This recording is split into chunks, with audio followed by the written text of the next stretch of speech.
Good morning folks, and welcome to the workshop of Armitage Leather. We're going to be making a pouch. Who doesn't want to make a pouch? This is just one video in a series of videos looking at pouches specifically. All the designs and templates, totally printable, and you can print off the designs. They're in the pack, glue them to card, and you can work from them. There's a whole video on your template, so you can have a look at that. You can go to my website www.armitageleather.com/shop, and it's £12 to download the pack. It's 40 odd pages, crammed full of information. If you print all the templates off, and some of the pages you have to print twice because there's a duplicate for different ends, you'll end up with 10 different designs of pouch. Now, if you were to use this pack just to cut your teeth, fantastic, you're going to learn so much. The video is going to help, the pack's going to help. If you want to make bushcraft items, perfect, you can make these pouches as intended, make 10 of each one, take them to a show, sell them, fund your craft. Awesome, and kudos to you for that. Your other option, and this is where I'd like to lean you towards, is to look at the value of the techniques contained in the pack and the videos. Also in the pack is a large explanation on increasing the size and looking at your seam tolerances of each pouch to turn it into a larger pouch, a bag, whatever you want it to be. So it's looking at taking that skill set and transferring it onto bigger items once you're comfortable with your techniques. So if you struggle with any of the techniques needed to make this pack or any one of the packs contained in the series of videos, you can go to my Vimeo channel. It's an online resource of multiple videos, not just on the pouches or the techniques using the pouches. It covers a whole range for many different items. All the tools and materials used in the videos to make these pouches are listed at the back of the pack. They're all hyperlinked, so if you keep the pack online, you can just click and it'll take you straight to it. If you have any questions or see any glaring mistakes, drop me an email, let me know, I'll adjust. In this video we're going to look at the 1 ounce tin short gusset pouch with belt plate. So separate the pack, find the section that's relevant to this, print off your templates, glue them to card, and we're good to go. Here we're having a look at the 1 ounce tin short gusset pouch. And to explain short gusset, we tip it on its side, and we can see here the gusset runs a certain distance and stops, leaving a hole in the bottom. The simplest way of making a pouch there is. There are 4 rows of stitching, unless of course we include a belt loop on the back, at which point there are 6 rows of stitching.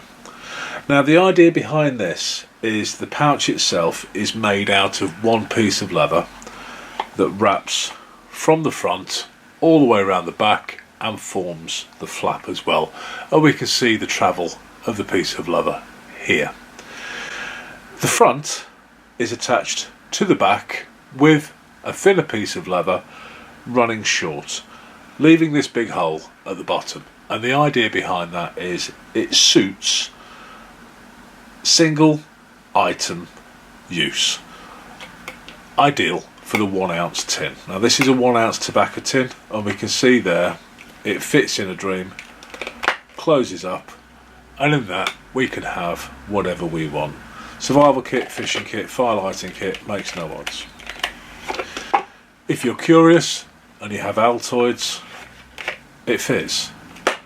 The Altoids tin is the same size as the 1 ounce tobacco tin, and if we go for a UK mint tin, it's exactly the same again.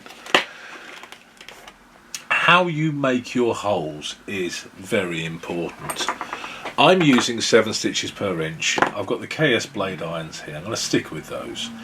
If you use the KS blade, everything's going to work for you, and you will notice that we've got 2 dots, and if we put our teeth on that dot to the right, move it over 1 more, it lines up with the dot to the left.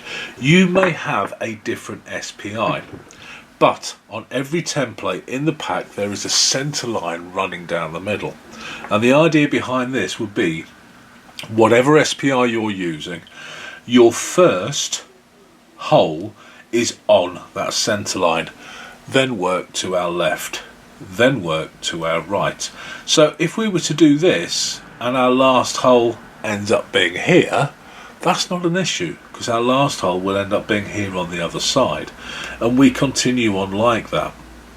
As a result, we have an even centered row of stitching. And to give you an example of that, we have our center line and we have our stitch line. Now I know if I pop it on that and move it across, that's going to be absolutely fine. But what I'm going to do first and foremost is to pop this iron onto that stitch line, so the first hole crosses both the stitch line and the center line.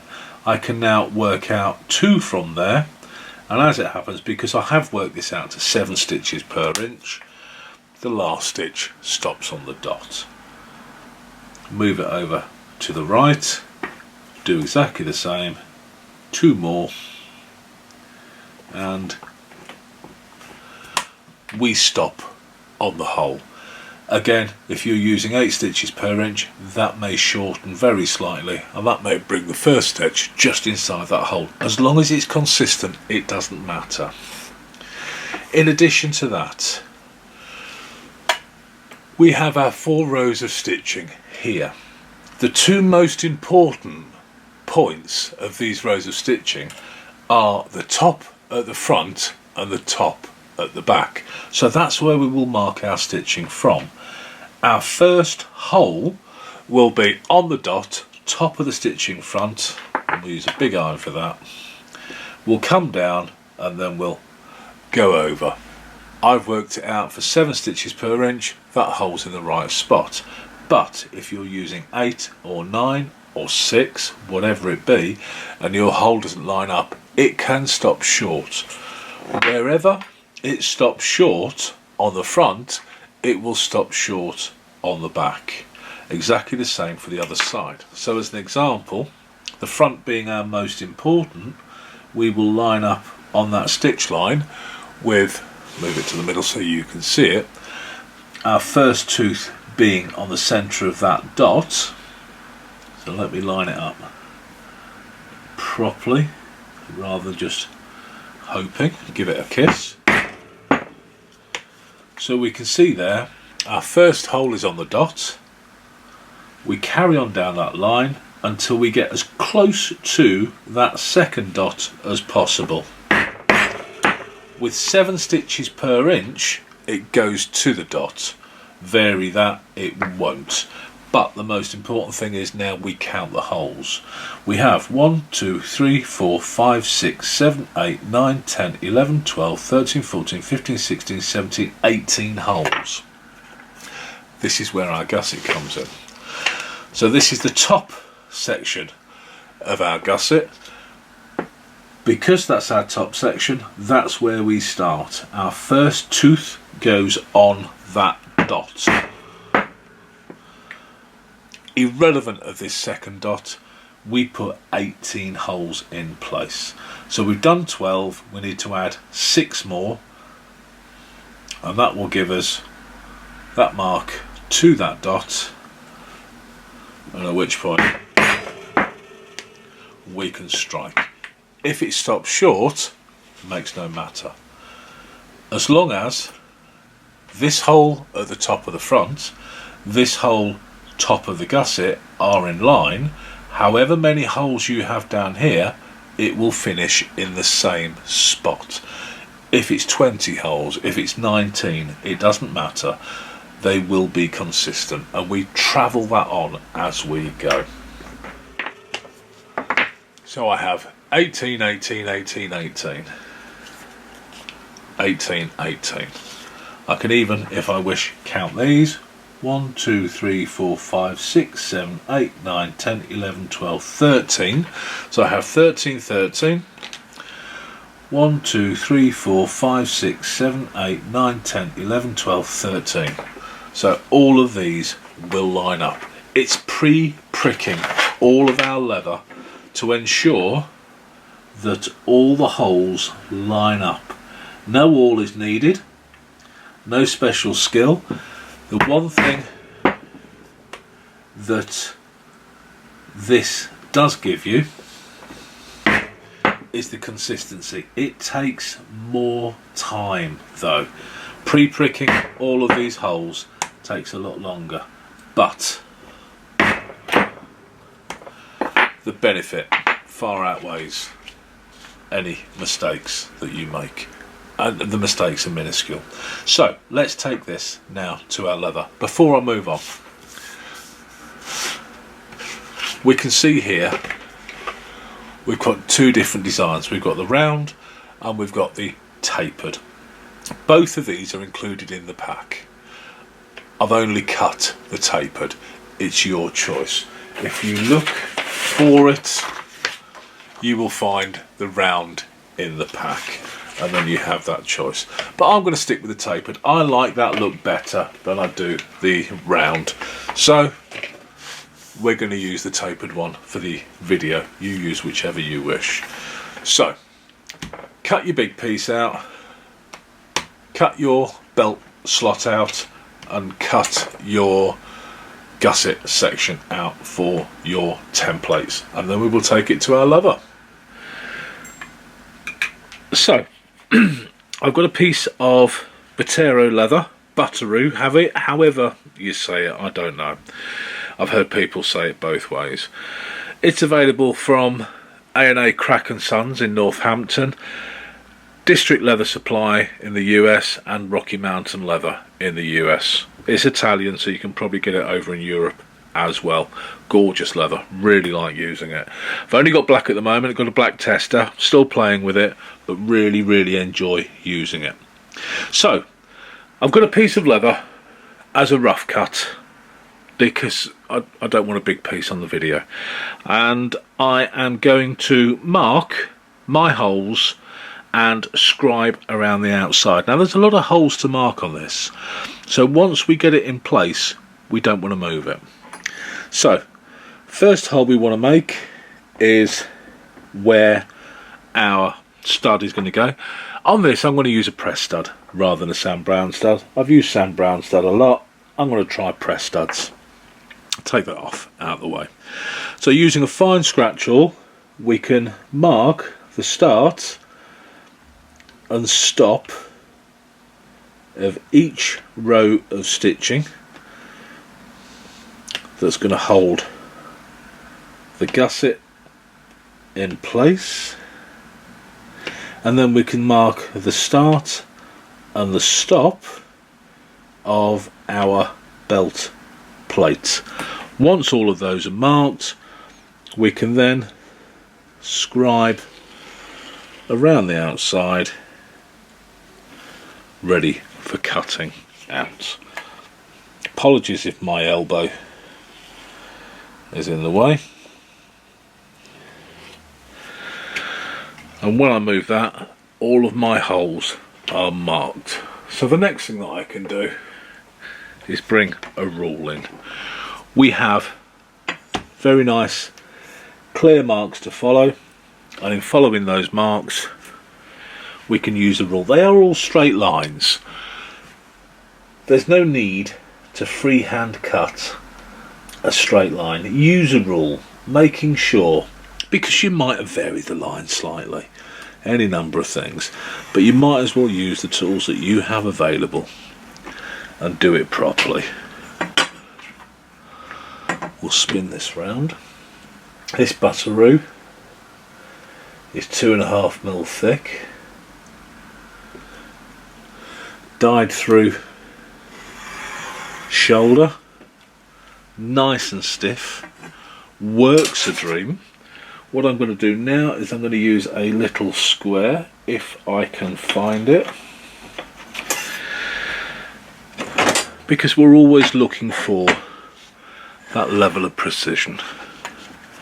So I can put the leather up against the rule, and then I can put the square up against the rule also and find that mark, and I know when I trim that off, that is a perfect right angle. Spin it round,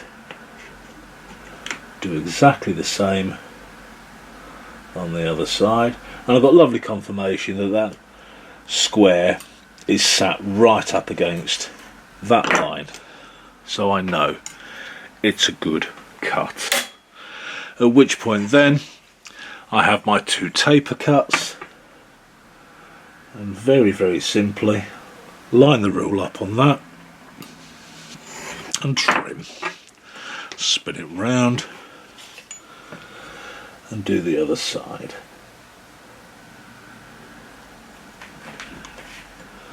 And we can see how easy this all is when we have a good template to work to. So already we can begin to see it coming together. Now, I am going to be using press studs, snaps, however you call them. So I'm going to put a 4mm hole at the top for the cap, and on the front for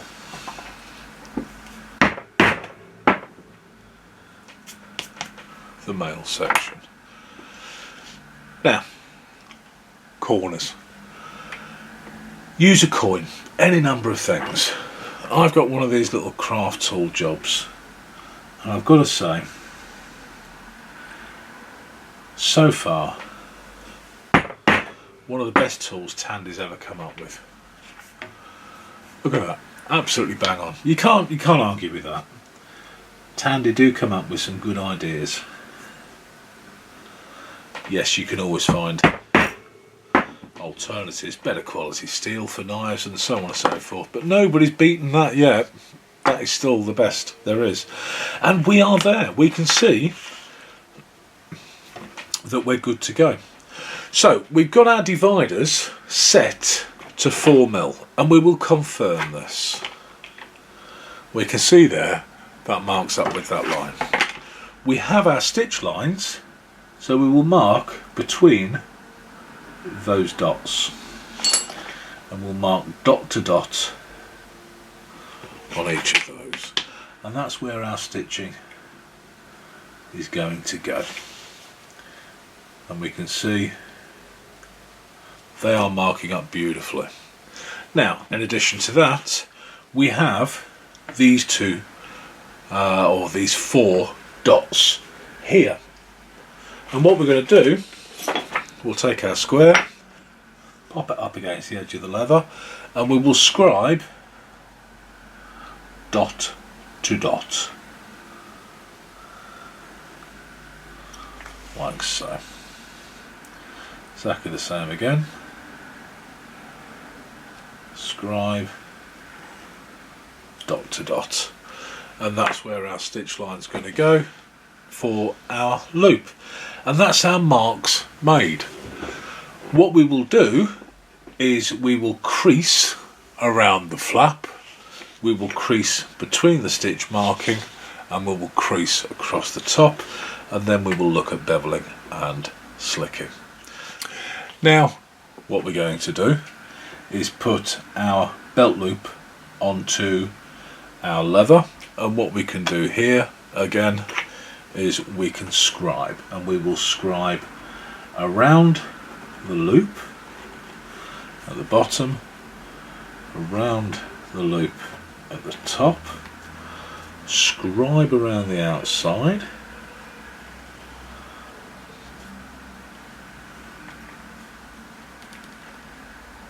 like so, and I'm using a fat scratcher. We'll swap over to the thin one, and then what we'll do is we'll mark our stitching start and finish on that side, start and finish on that side.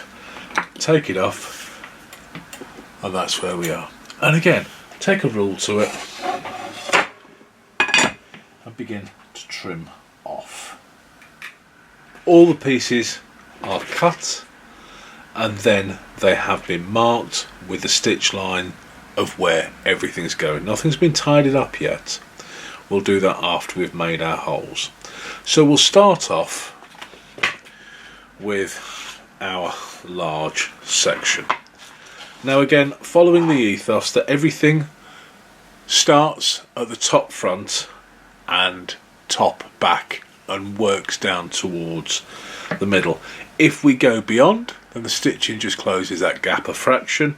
If we stop short, it opens up a fraction. But this gap has a massive level of tolerance. So if you are using a different iron, it doesn't matter. As long as when we make our holes, we start in the right position, and I'm starting on the front, making sure that my first tooth sits on that dot, and then on the line. I will take it off, have a look to make sure I'm happy. I am, and I will confirm those holes, and I'm going through a good couple of millimeters. I will then use my pulling block to bring the iron out. I will then, because I counted these and there were 18, I'm happy with 18, so I have 12. I'm going to add another 6, so 1, 2, 3, 4, 5, 6. Happy with that, and at which point I'm now lining up with that second hole at the base. 18 holes. As long as there are 18 holes here and here, here and here, both sides of the gusset, everything will work. So again, going off that first dot, centering that tooth onto that dot. And another way of doing this, if you're not entirely 100%, what we can do is put the iron back into the hole. We know that's in a good position. We can take a square, put it against the lever, slide it up towards the iron, lock that square off and lift the iron up. We can then place the iron against the square, put it on the line, move the square out of the way and tap, and we can have a look and go, yeah, we're happy with that, at which point then we will commit. Again, the iron comes out as it goes in straight, at which point then we are looking for 6 further holes to bring us up to 18.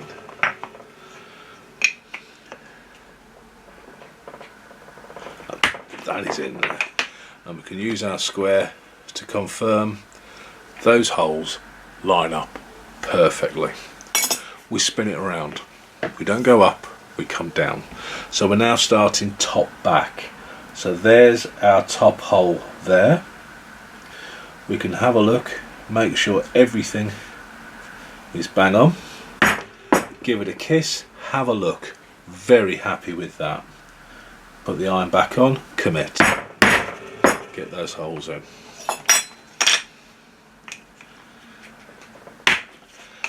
$18, so 6 more holes. 1, 2, 3, 4, 5, 6. Happy with that. Line everything up and commit.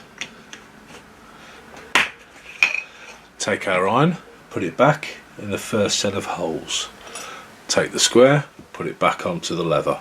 Lock it in place, lift the iron up, move the iron over to our new line, pop it on, give it a kiss, have a look, beautiful. We're happy with that, we'll commit. 6 more holes. 1, 2, 3, 4, 5, 6. Happy. And release. 4 rows of 18 holes. We do exactly the same now with our gusset. We have our top hole. We're happy it's in the right position. We put our iron onto that top hole, onto the line, and we will go through. we will now add 6 more teeth. 1, 2, 3, 4, 5, 6. Happy with that.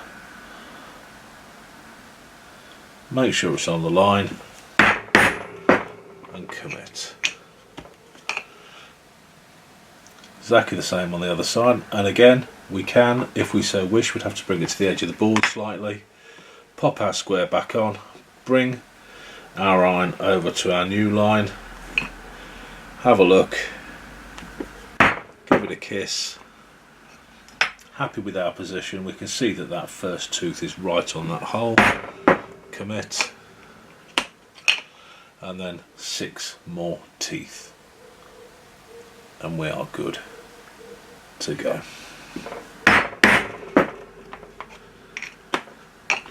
Now when we come to stitch,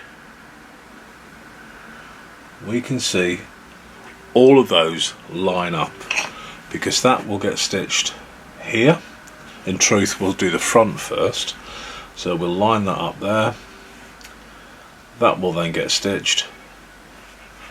Once that's done, that'll bend back on itself.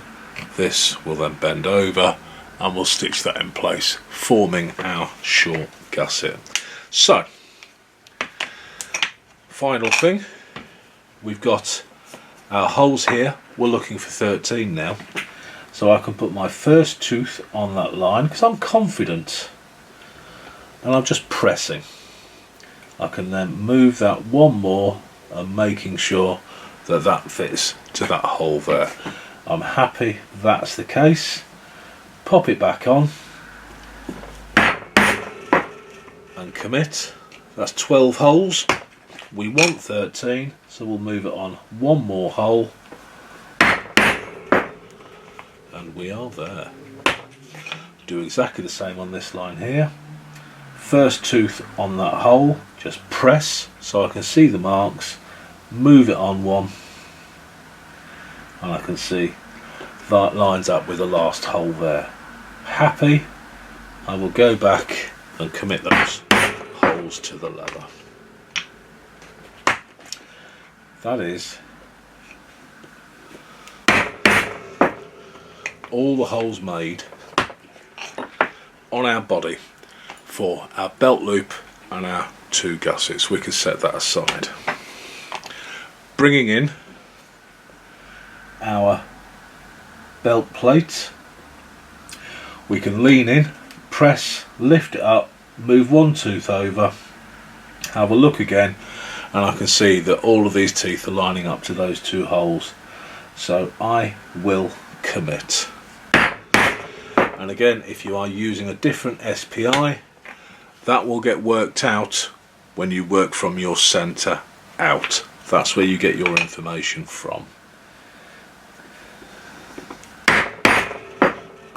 Beautiful. Spin it round, do exactly the same again. First tooth, press, move it one up, have a look, that's absolutely bang on. At which point, commit. Move on one, get it on that dot, and we are sorted. So, one final thing, do the other gusset. Let me do that, come back, and we'll look at where we're going to crease, bevel and slick before we move forward. All our pieces are cut to shape and size. All of our holes have been made. We can see it's a little lacing kit. We're not going to lace it, we're going to stitch it together, but it will work. That'll get stitched to there, these will get stitched to here, other way round, it'll get folded round. Before you know it, the whole thing becomes that. It's as simple as I can make it for you. We can complicate it. In time, we can look at different ways of doing it. Like I've said before on the other videos, I'm not showing you the best way of making this pouch. I'm showing you the easiest way so you can achieve it. Once you achieve it, you get enthusiastic, at which point then you can look at other techniques. But to get your feet under you, this is a good way of starting. So, everywhere that isn't being stitched wants a crease, a level of detail. You don't have to add a crease, it's entirely up to you. You can, if you really get flamboyant with this, look at lining it, and if you line it, then you will stitch all the way around it. And a totally different option, we can use a much thinner leather, add a bolster, raise it up, make it look a little special, and stitch all the way around it again. This is a single sheet, very, very simple. We will crease where we are not stitching. So, first place is at the top of the opening. And again, if you wish to do so, you can do a bit of a scallop or a bit of a rise, you can do anything. The choices are all yours. But, just going to use a purse crease to add a nice little crease to that top. I'm going to do exactly the same where the opening is at the bottom of the pouch. Spin it round, and again this is a cold crease. Because this is shoulder, it will take this crease very nicely. If you decide to make it out of something like chrome or bridle, then you may add a little bit of heat. Here's an interesting point whilst we're at it.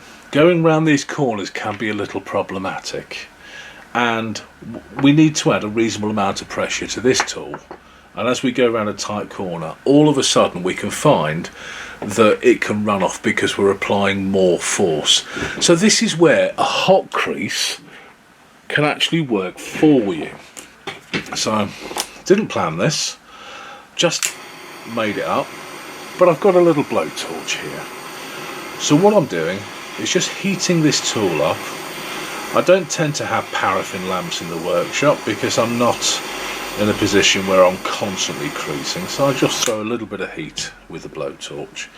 And what I shall do, this helps apply a crease quicker using less force, so I can be far gentler with the crease.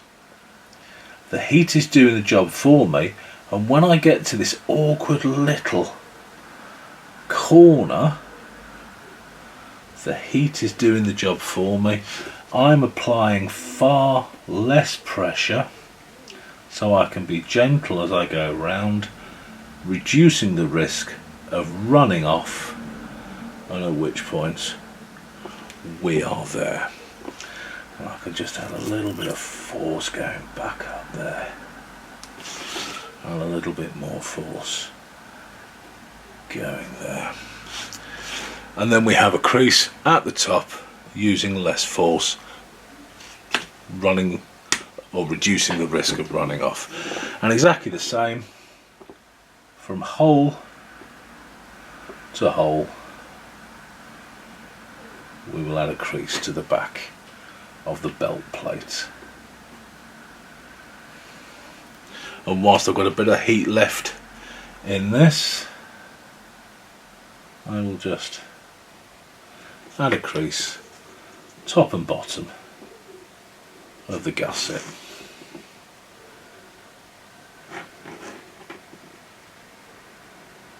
And there we go. So on the proviso that we will always work from the back, which is the hardest and roughest cut, we will bevel the back first.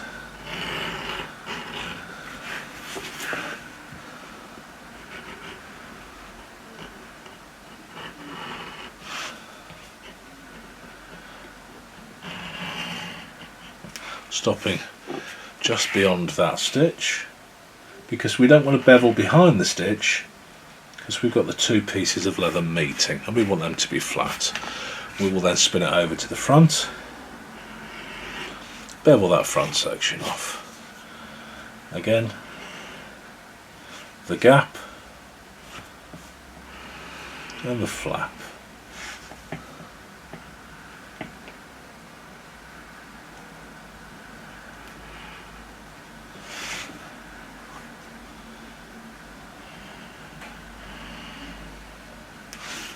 And then the gap again. That's that sorted. Now the belt loop is going to sit onto the leather. So what we will do, we will bevel the back and the front entirely, so we can polish the whole edge, and in polishing the whole edge it will make it look much nicer than just doing the surface, because we can polish it up better if both edges are beveled. Spin it over and do the front.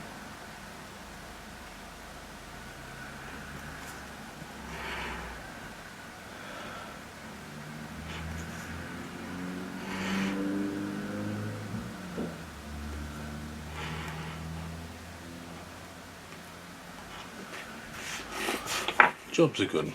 This is much thinner. The chances of me beveling that are much harder, so I'm going to use a much finer beveler just to take a slither off. That is a slither.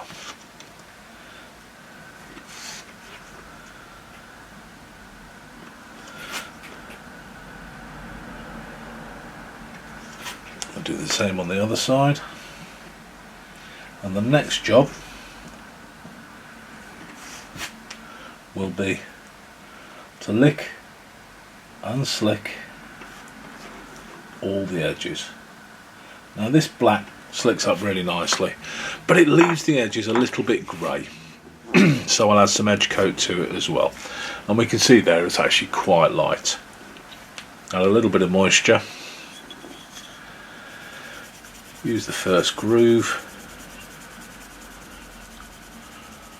And we can see that polishes up really nice, but nonetheless I'll still use a little bit of edge coat.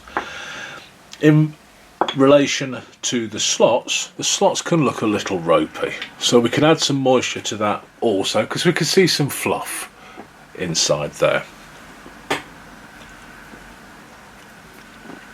So a little bit of moisture, we'll use a tapered awl and we'll just ride that up and down from the front, and then spin it round and ride it up and down from the back. And 9 times out of 10 that cleans it up nicely. A little bit of fluff left over, but what we'll do is we'll add some edge coat to that as well, and that'll just bond all those fibres down so it won't lift back up again. And we're beginning now to have a nice looking series of pieces that are going to go together very cleanly, very well. So what I'm going to do is I am going to add my mark to the back of the belt plate. I am then going to lick, slick and black up all of the edges, and we will come back when I've done that, because that's the point where we're going to start to add our hardware. And in this situation it's going to be a snap or a press stud, however you wish to term it. Okay, so all the edges are blacked up, polished, waxed, finished, gorgeous. We're about to stitch it together. Before we do so, we want to add our hardware. So our first one is going to be our post and our mail section for the front. So we're going to put our little anvil, set that down, put the mail section on top, put our leather or post over the top, leather over the top of the post, mail section, setting tool, and give it a smack. Simple as you like. Make sure it's tight. That's set. Spin it round for the flap, turn the anvil over to the dome, turn the leather over, put the cap onto the anvil, leather upside down onto that because we want our cap on the outside and our female section on the inside.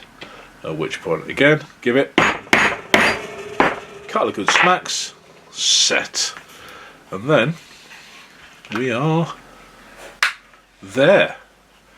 How's that? Absolutely gorgeous. We're ready to go. So let's go to the clam, stitch it together. I've put my maker's mark on the belt plate. The first thing that we need to do is ensure it goes the right way up, and then 2 rows of stitching independent of each other, and we'll come back, because what we're going to do now, the normal course of events for pre-pricking in a situation like this is to stitch it together. But I think what we'll do here is we will glue these in place prior to stitching, because they're very easy to line up. We can put a needle through the first and the last hole on both pieces, press it together, and then we have a really nice clean edge here that we can finish up. But before we do that, let's go to the clam. In fact, I tell you what, you're not going to watch me stitch this on.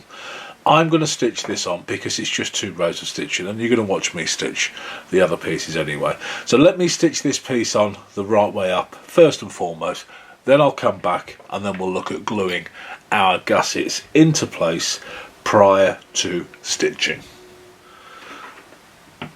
That's the belt plate stitched on. So we can see from that we have the option of either horizontal carry with 1.5 inch belt, or onto a pack, or if you're using a much larger belt, we've got 2 inches of space there for you to get your belt through. So that's by the by. The next thing we're going to do is to stitch our gussets into place. However, we are going to glue these. So what we're going to do is going to spin over, and we're going to look at the seam on the inside. And what we will do on the inside of each seam where our stitching is, we're just going to rough up very slightly to give the glue a little bit of a key to catch on. Not much, don't need to go mad. We've roughed up all 4 parts of where our stitching is going. We split the back of this lever, so we don't necessarily need to worry about roughing that up. And we have an arrow which is up, so that'll get attached this way round. So we're going to use a glue. Now I don't necessarily want a fast drying glue or a contact glue. On the off chance that we get it in the wrong place, we can also look at opening the holes up a little easier. So I'm going to use a 3-in-1 glue and just run a gentle bead down this section first and foremost, not a lot, and then we'll just work that towards the edge of the leather, so we've got it spread out nicely. I only need to do one side, so at which point what I can do now, because this glue isn't quick drying, I can just attach that in place. And now I can use a pin to locate the first and last hole on both the gusset and the front section, and I can now begin to place this where it wants to be. And then we'll use a pin on the last section as well. Needles work. This is an upholstery pin, which means I've got a bit of a grip at the back here. So I've got my first and last hole lined up really nicely. I'm happy with that. I can, if I've got it wrong, take it off. Don't have to, I have it right. And whilst that is now positioned, I could just tap it down into place, leave that to dry. Do exactly the same on the opposite side. Happy with that, good position, give it a squish, and then tap it down. Now if I try and stitch this straight away, the thread's going to drag against that glue, so I'm going to give it 5 minutes before, I'm just going to tap that down, before I stitch, let that glue go off. With the glue nice and dry, we're ready to go. Now you'll notice that this isn't quite in the clam properly. The reason being is the snap is stopping it from catching. So what we're going to do is we're going to stitch what we can catch, and that will take us up to the snap. When we've got to the snap, we will swap it over to the other side. Now we will do our back stitches again, always looking to start how we intend to stop. So I will stitch a couple of back stitches in and then continue stitching towards me as normal. I'm really going to be sort of going over old ground in relation to the stitching. You have the option of watching me any number of different places when it comes to stitching, and if you need assistance with your stitching, the Vimeo channel that I've got, search Vimeo Armitage leather, you'll find the secrets of the workshop on there, and loads of different videos to suit your style of stitching. So I am basically going to continue stitching this until the end. I'm not going to make you watch it, but what I will do is just show you that once we get beyond or get to that snap, we'll bring it into the clam just to firm up that leather nice and cleanly so we can continue stitching to the end.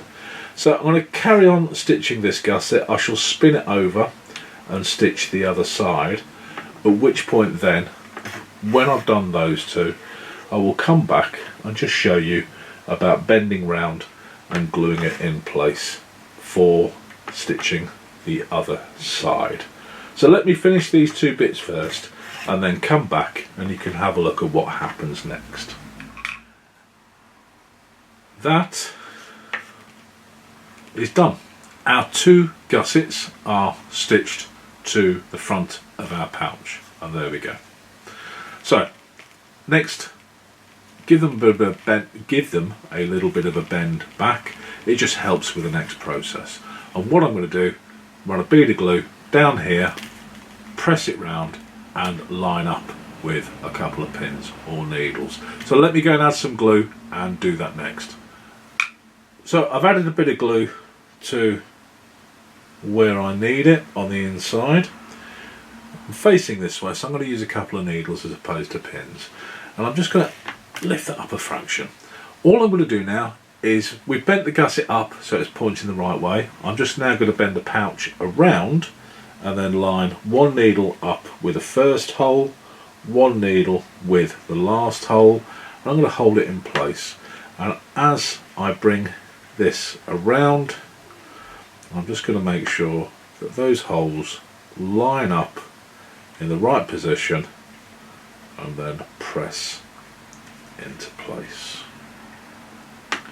making sure I've got a lovely clean edge going on where the gusset meets the edge of the leather, because I don't want to have to trim too much of the leather. The flatter I keep it, the better it is. And there we go. Take the needles out, and that is done. All I'm going to do, spin it over, give it a squish in the clam until it dries. So that's the gusset glued to the back. The glue is now dry and I am ready to stitch. Again, third hole in, usual format, stars are meant to go on, and it is a case of now stitching it together. So we'll find that we have to be a little bit flexible because now this is in the way, and it's just a case of pushing it down so we can get to our holes to stitch. However, that gets a little harder back here, but it's one of those that you just have to find a way of managing. It's not particularly difficult, it does work, and it will all come together. So let me finish this row of stitching and then we'll have a look at gluing the last gusset into place for our final row of stitching before finishing. So that's now the back of this section stitched, so this side is done. I've run a bead of glue on the inside of this, and the last course of action now is to stick it together. And to be fair, I'm probably best off doing it freehand. So again, I'm just going to roughly line it up because this glue will give me a little bit of scope for movement, at which point I shall hunt out my hole, line it up with that, do exactly the same on the other side with the last hole, just to make sure those two holes, because everything else in the middle will line up if the first and last hole are in line. And there we go. So at which point give it a bit of a squish, line it all up, pop that in place. Beautiful. That's sorted, needles out. Now, how do you pop that in the clam? There's the issue. So we want to stitch it. This side is closed up, so we can't put it over. So it's a little bit of jiggery pokery. Set it at the angle that you can, and then stitch it as best you can. So, once again, let me stitch this final row in. And again, it's just a very simple seam. 2 back stitches, start and finish, trim. I'm always trimming off on the inside of the gusset. Whilst you can see the stitching on the inside of the gusset, it doesn't really get looked at. You look at the front, you look at the back. It just makes it nice and clean. And then once I've finished this row of stitching, we'll take it to the bench, we'll sand the edges, we'll bevel, we'll lick, we'll slick, we'll edge coat, and then we'll wax up, and it's finished. So, I will stitch this up and then we'll go to the bench. And there we are, the pouch is done. All 4 sections stitched into place. So what we're going to do now is just carefully bevel up those edges. I've given them all a little bit of a sand. I'm just going to clean up the insides first, and then as best we can the outside. Got a block of wood. Now normally I'd take this to the edge of the board, but I'm trying to do it so you can see it. And there we go. Last one. Give these edges a lick and a slick.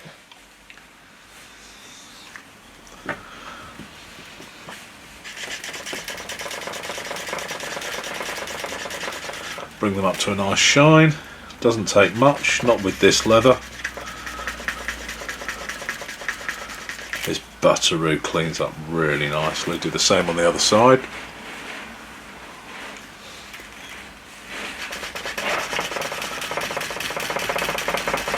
Shiny as you like, really quickly.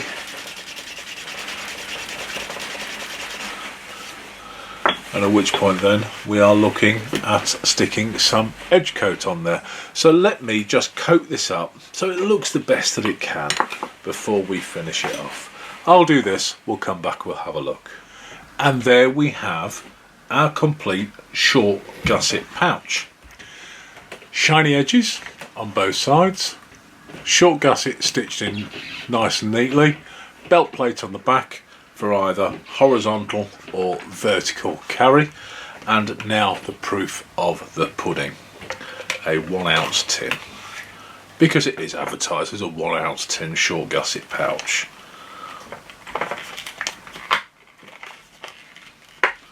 There we go, and we are done, folks. What do you think of that? That's not bad at all. Gusset fits this lovely. We can see it forming to the side of the tin already. Both sides the same. And that, leave this off. I leave mine off. I have another one somewhere, I've hidden it, that I stick my mince in. I stick it in my bag when I'm travelling. And it's just lovely to keep things in. But if you want to put it on your belt or your backpack or whatever, you can do. You don't have to put the belt plate on. It's choice.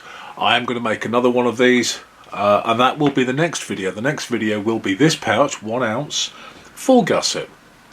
So if we're looking at smaller items, that we might want to put in and worry about losing them in the gap. That's not going to be an issue because the gap will be closed on the next one. But if you are making a pouch for a single item, this being the tin, this is perfect. Even if it's a camera, oh goodness, any number of things where you want to stick an item into a pouch, this is ideal. Go play, go enjoy, increase the size. The 2 ounce tin is coming up and we'll do exactly the same again. And here we have the 2 ounce version, again battered about, but it's the same principle. Short gusset pouch, we'll look at the short gusset and we'll look at the full pouch, and we'll leave off the back or add it on as we see fit. But you can begin to see the benefits of a small little pouch like this. And while I'm talking to you, I'm looking around the bench for the other one. I've got no idea where it is. I hope that helps. Go and have some fun, and if you can make these and sell them and make some money, brilliant. Kudos to you. A little bit of credit would be nice if you do, but folks, the most important thing, enjoy. Go and play. Go and see what you think.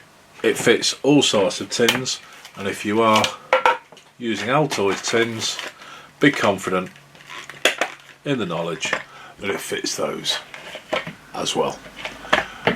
Have fun, take care, thank you.